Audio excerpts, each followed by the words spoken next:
Welcome to Solvetic, your channel to always learn technology easily. Below in the description, you will find useful links we used in this video.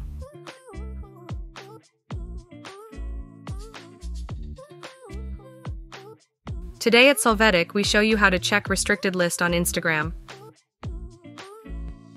To restrict a user, we enter their profile and click on the 3 top points. After that, we click on the restrict option and confirm the action.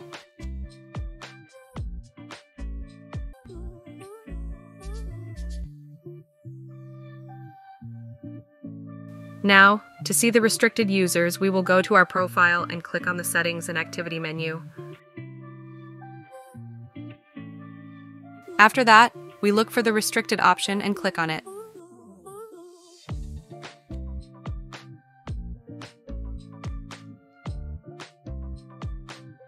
Finally, we will see the accounts that we have restricted and those from which we can cancel the restriction. Hey, remember to subscribe Solvetic channel.